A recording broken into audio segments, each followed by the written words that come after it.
আপনারা দেখছেন ILFL Soccer Night।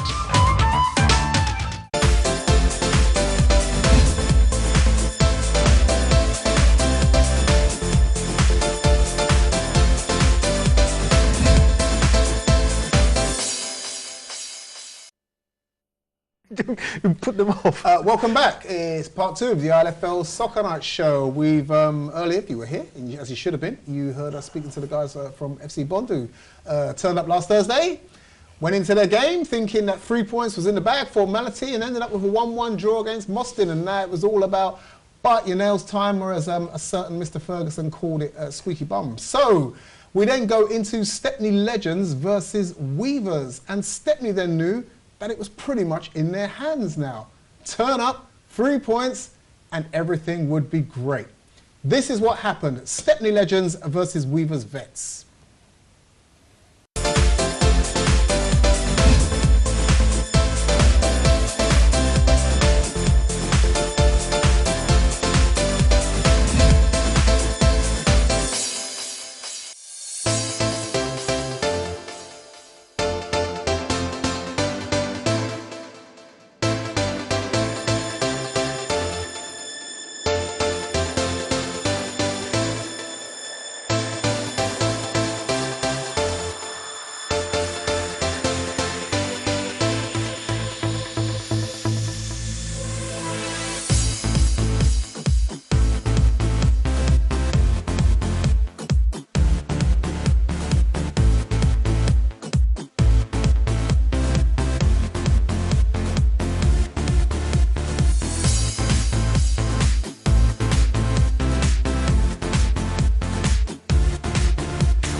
So there it was. Let me explain to you what happened there.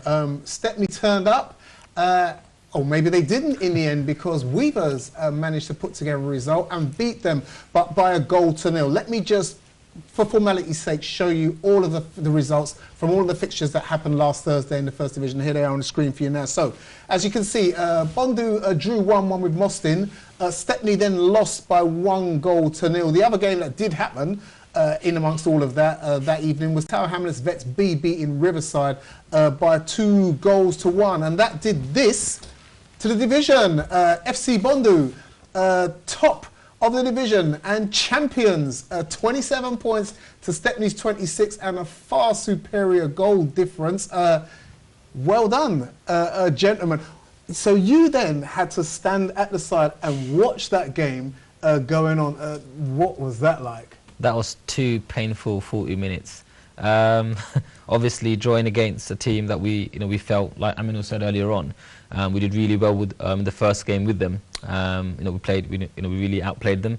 But Mostyn really turned up with a really different team this time around, really organised, very physical, but they were really good and they were up for the game, and they were not gonna roll over for us. They actually give us a game, but waiting for 2 different games. Yeah, I think like you said in the beginning of the programme, obviously Stepney's an established team.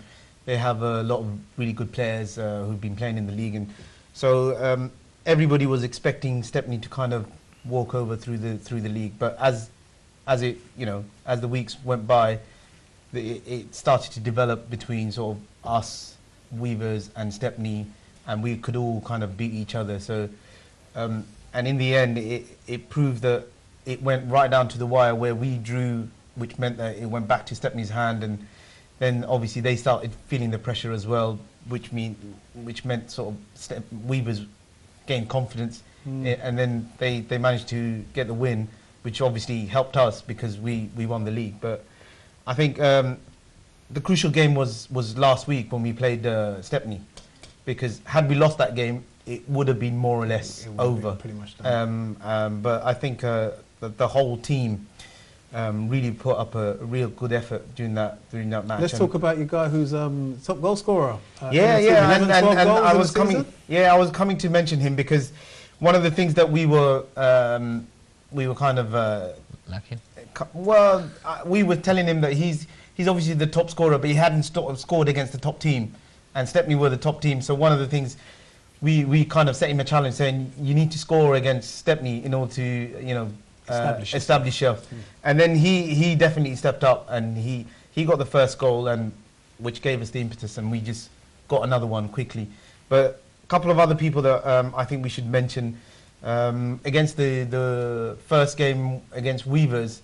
I think we were 1-0 down, and our second striker Alal, he scored 2 brilliant goals, absolutely cracking goals. I think even someone like Suarez would have been proud of. And I must say, it's not doing justice by me speaking to it, because you really had to see some of the goals that he scored on that day.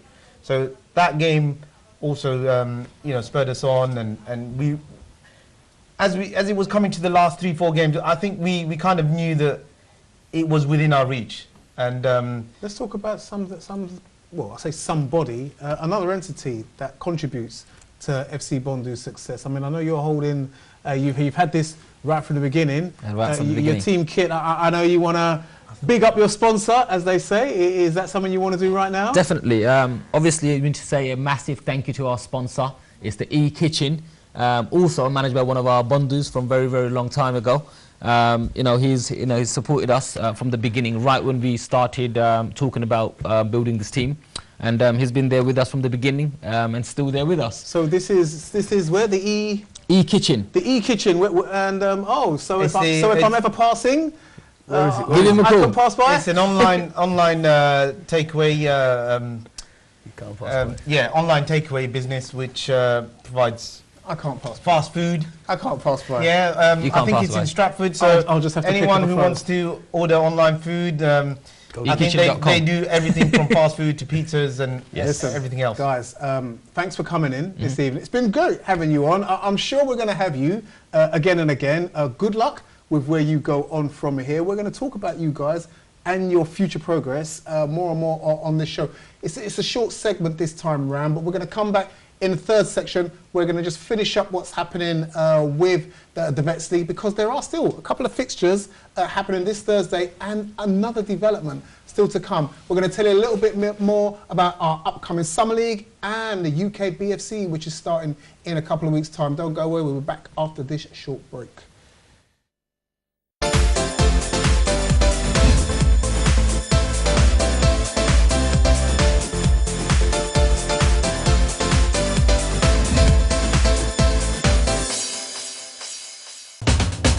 আপনারা দেখছেন ILFL সকার night.